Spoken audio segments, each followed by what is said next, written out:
दोस्तों, आज की कहानी है जिम्मेदारी जो उठाता है उसके पास बैठकर बातें करने का वक्त नहीं होता। आज सासू माँ का 12वां था। नंदनी रसोई में काम में लगी हुई थी, जबकि बाहर रिश्तेदारों का आना जाना लगा हुआ था। जेठानी मीनाक्षी उन रिश्तेदारों से घिरी हुई थी। घर की बड़ी बहू होने के नाते उसे वहीं बाहर बैठना था। लोग आते जा रहे थे और सासू माँ की मौत पर रोती हुई मीनाक्षी को ढांढस बंधा रहे थे। ननद मेघा, जिसकी पिछले साल ही शादी की थी, वो भी उसी के पास बैठी हुई थी, जबकि घर के दोनों बेटे सरपिंडी पूजन में बैठे हुए थे। इसीलिए घर के कामों की जिम्मेदारी छोटी बहू नंदिनी पर आ चुकी थी। कभी पंडित जी कोई सामान मांगते थे तो कभी बाहर हलवाई कुछ सामान। नंदिनी के पास फुर्सत नहीं थी कि वो रो भी सके। ऊपर से जेठानी का 5 साल का बेटा अर्जुन और खुद की 4 साल की बेटी परी को भी संभालना था। पिछले 12 दिन से घर में रोना धोना मचा हुआ था। साथ ही आज कई रिश्तेदारों का आना, फिर वही रोना धोना। यज्ञ पूजन देखकर बच्चे भी थोड़े घबराए हुए थे। इसीलिए नंदनी के पास ही रसोई में बैठे हुए थे, ना ही कुछ खा रहे थे और परेशान हो रहे थे। घर में सुबह रोटी और पालक की सब्जी बनाई थी, क्योंकि अन्य रिश्तेदार और बच्चे तो खाना खाएंगे ही। घर के मुख्य सदस्यों को तो यज्ञ हवन, ब्राह्मण भोज और श्राद्ध के बाद ही खाना खाना था, लेकिन बच्चे थे कि खा ही नहीं रहे थे। आखिर सब्जी उबली हुई जो थी, नंदिनी ने उन्हें दूध, ब्रेड, बिस्किट तक देने की कोशिश की, पर उन्होंने उसे छुआ तक नहीं। नंदिनी अपने और कामों के साथ साथ बार बार बच्चों से मनहार कर रही थी। उन्हें मना रही थी कि वो कुछ तो खा लें, पर दोनों बच्चे थे कि उन्हें खाने को देखकर खाने का मन ही नहीं हो रहा था। आखिर थक हार कर नंदिनी ने उनसे पूछा, बेटा क्या खाओगे तुम? लोग मुझे बताओ, मैं वही बना देती हूँ। चाची, मैगी बना दो ना। नन्हे अर्जुन ने कहा, हाँ मम्मा, मैगी बना दो। परी ने भी कहा। आखिर थक हार कर नंदिनी ने रसोई का दरवाजा उठेला और भगोने में मैगी उबालने के लिए पानी चढ़ा दिया। उसमें मैगी डालकर उबालने लगी। थोड़ी देर बाद जैसे ही उसमें मैगी मसाला डाला तो उसकी खुशबू पूरी रसोई में फैल गई। अब खुशबू क्या है, वो रुक सकती है क्या? आखिर खुशबू बाहर तक आ गई। ननद मेघा दौड़ी दौड़ी रसोई में आई और आते से ही बोली, अरे छोटी भाभी, ये क्या कर रही हैं आप? लोग क्या सोचेंगे?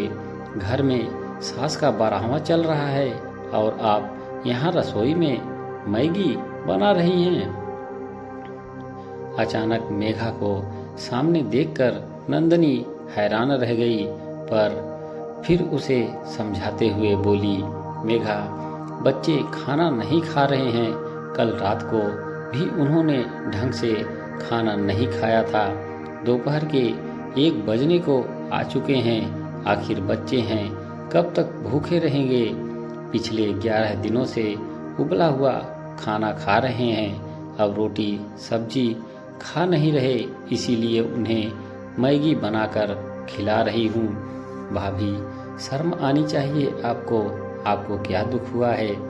बाहर इतना रोना धोना मचा है, लेकिन आपकी आंखों से आंसू तक नहीं बह रहे। ऊपर से बेशर्मों की तरह यहाँ रसोई में मैगी बना रही हो। यहाँ माँ तो मेरी गई है, आपका क्या बिगड़ा?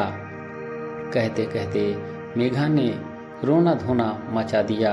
नंदिनी ने कुछ कहना चाहा तो जेठानी मीनाक्षी भी उठकर आ गई और नंदिनी को डांटते हुए बोली, नंदिनी, थोड़ा समझ तो रखती, खाना बन तो रहा था। ब्राह्मण भोज और श्राद्ध का भोजन निकलने के बाद बच्चों को खिला ही देते। मीनाक्षी की बात सुनकर नंदिनी ने कहा, पर भाभी, इन सब में ही 3 से 4 बज जाते, तब तक बच्चे क्या भूखे रहते? मुझसे इनकी भूख देखी नहीं जा रही थी, इसीलिए मैंने मैगी बना दी। कहते कहते नंदिनी की आंखों में आंसू आ गए। अरे इसको क्या दुख हुआ है? अगर दुख हुआ होता तो कुछ पल बैठकर सास को रो ही लेती। अचानक बाहर बैठी महिलाओं में से किसी ने कहा, हाँ, कब से इधर उधर घूम रही है? ऐसा नहीं है कि औरतों के बीच में आकर बैठे। अरे कोई शादी विवाह का काम है क्या जो भाग भाग कर काम कर रही है? एक अन्य महिला ने कहा, देखा, मैंने इसीलिए कहा था, इतनी समझ तो तुझे रखनी चाहिए नंदिनी। बेवजह लोगों को बोलने का मौका क्यों देना? मीनाक्षी ने अपनी बात सही बताते हुए कहा। इतने में मेघा जोर जोर से दहाड़े मार के रोने लगी। बच्चे ये देखकर और ज्यादा डर गए और नंदिनी से आकर लिपट गए, जबकि मीनाक्षी मेघा को चुप कराने लगी। आखिर ये तमाशा काफी देर से बुआ सास भी देख रही थी। वो उठकर रसोई में आई और नंदिनी से बोली, छोटी बहू, सबसे पहले तो गैस बंद कर और बच्चों को मैगी डालकर खाने को दे दे। वैसे भी मैगी तो कहाँ बची होगी, वो तो मैगी का हलवा बन गया होगा। फिर मेघा की तरफ देखते हुए बोली, क्यों री मेघा, क्या कह रही थी तू? तेरी माँ गई है छोटी बहू का तो क्या बिगड़ा है? बोलने से पहले सोच तो लेती। पिछले 4 महीने से तेरी माँ बीमार थी, तू तो एक ही दिन आकर मिलकर चली गई। यहाँ इस घर की बहुओं ने ही उसे संभाला था। नंदिनी भी इसी परिवार की सदस्य है, इसीलिए इस परिवार के बच्चों के लिए सोच रही है। बच्चे अगर मैगी खा लेंगे तो तेरा क्या बिगड़ जाएगा? मैगी उबाल कर ही तो दे रही है, कोई पकवान थोड़ी ना दे रही है जो तमाशा कर रही है। जो चला गया वो तो चला गया, उसके पीछे जो जीवित हैं उन्हें क्यों भूखा मारना? और खासकर वो भी बच्चों को। और बड़ी बहू, तुम नंदिनी से कौन सी समझ की बात कर रही हो? वो अकेली अपनी बेटी के लिए तो नहीं बना रही, साथ में तेरा बेटा भी बैठा है।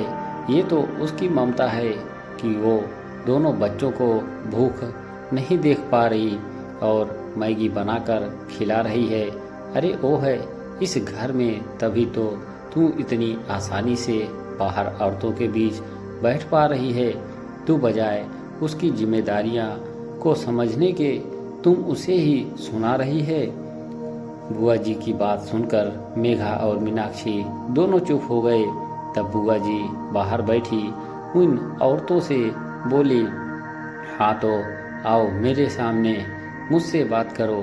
क्या कह रही थी तुम लोग? छोटी बहू सास को रोने के लिए औरतों के बीच में नहीं बैठी। अरे जो जिम्मेदारी निभाता है ना, उसके पास रोने का वक्त भी नहीं होता। दूसरे की घर की बातें करती हो, अपने घर को संभालो। घर में कौन रो रहा है कौन नहीं, ये सब देखने की जगह अपने काम से मतलब रखो। बुआ जी के 2 टूक जवाब से उन औरतों ने वहां से उठकर निकलने में ही अपनी भलाई समझी। दोस्तों, कहानी आपको कैसी लगी कमेंट बॉक्स में ज़रूर लिखें। हमारे चैनल को सब्सक्राइब करना ना भूलें ताकि आपको रोज़ाना ऐसी ही पारिवारिक कहानियाँ सुनने को मिले।